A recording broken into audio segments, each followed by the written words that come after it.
Setting boundaries is healthy. It's a form of self-love and self-care. You don't have to do everything for everyone. Your needs are just as important as the needs of others, and you can say no. You're allowed to say that you need time to recharge. You're allowed to say that you do not discuss certain topics. You're allowed to say that you don't feel comfortable with something. Honour your own needs and your own space, and listen to your body. Be assertive when needed to maintain your boundaries and respect the boundaries of others. Anyone who doesn't respect your boundaries isn't the best friend for you. The fear and panic that you feel cannot hurt you. Thoughts are just thoughts. Hey, you are never broken. It's okay to feel like an outcast. It's okay to feel afraid. It's okay to feel down. It's okay to not want to do certain things, and none of these things make you broken. You're human. Be who you are, not who you think you should be.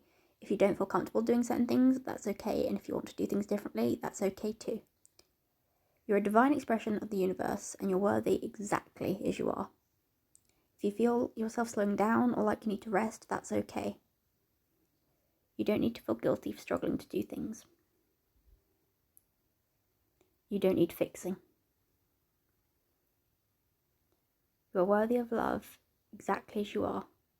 Remember that. Star Child, you have purpose.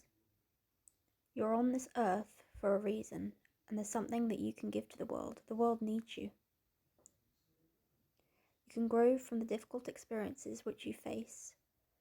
Know that the universe loves you eternally. You are never really alone. You are love in human form. Remember that.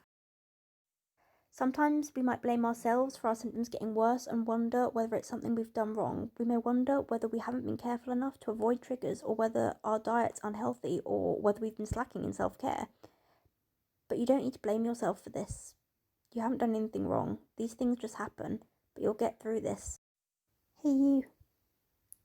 Please take care of yourself and know that it's okay to ask for help if you need it.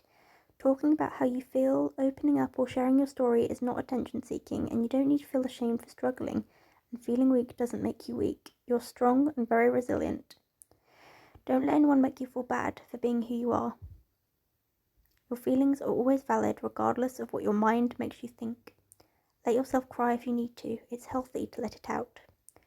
You're allowed to be gentle with yourself. You don't need to keep working or doing stuff all the time, so let yourself rest and nurture yourself because you deserve it.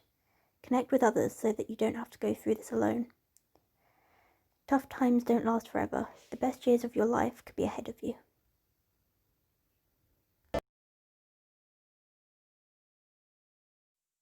It can be healthy to take a social media break if that's what you feel you need.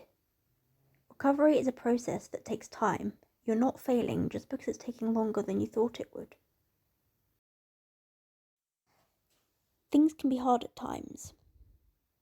There's been a lot going on in the world, and there's so much which we are not yet aware of. But despite the darkness, there's still so much light, and we can grow from the dark times. We're all in this together, for we are the human family. Things can get better. Follow your heart.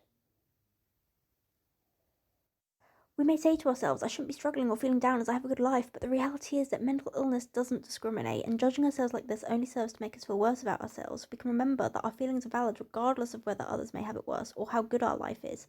Mental illness can be linked to chemical imbalances in the brain inflammation, past trauma, and more, so it isn't your fault. You're allowed to feel how you feel without shame. The universe knows that you're still grateful, so let yourself feel. We're here to experience a range of emotions, not to repress or deny our struggles. Find your purpose. See how you can use your experiences to help others. Find your passion. Find something meaningful to you. See how you can use your gifts to serve the world, and see what is different about you, and then use that difference to bring something new to the world. Follow your heart and work with pure intentions. Look at what the world needs to be a better place for all. Have fun doing what you do.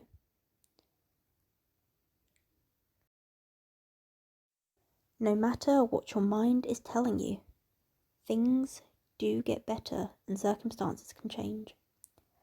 Most of the things you worry about never happen. Your worries cannot change the future.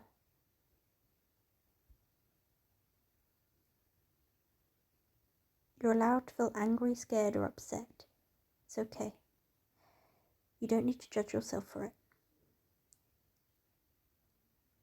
Having a condition that makes it hard for you to work or do daily tasks never makes you less of a person. This is just a reminder to all the people out there with neuro conditions. It's okay to ask for accommodations in school, college, university. If you need extra time on something, that's okay. You don't need to feel guilty for that. You don't need to feel guilty for asking for an extension or asking for help in any way, because living with a neuro condition is tough and you're likely working a lot harder than all of your peers. And if you do need extra time or some sort of extra support to be able to function and get through the school, college, university environment, that's completely fine. So know that you're allowed to ask for help and you don't need to feel guilty for it. Expressing emotions through creativity. Some people find it difficult to express their emotions in healthy ways, and some people hide their feelings, but that can be harmful as you're repressing it. So the question is, how do you express them in healthy ways? And the answer could be creativity. For example, some people find poetry useful for processing events and feelings, as it can sort of be like journaling, but in a very creative and fun way. Some people dance. I find that dancing is very good for releasing anger. If you stomp around and move your arms around, it can be very helpful in that sense. Some people like art therapy, and they can draw how they're feeling to sort of get an idea of it and understanding themselves and also release it. And it can also be used to show others how you're feeling if you don't have the words to explain it. Therefore, I think expressing emotions through creativity is really useful, and sometimes it can actually lead to some really beautiful creations of art and poetry. Say no to anything that harms you more than it helps you. It's okay to miss the old you sometimes, the version of you without symptoms before everything changed. Just remember that the person you are now is just as worthy, and every now and then you make it a glimpse of your old self. And one day when things improve, you can be yourself again. You can get your old self back.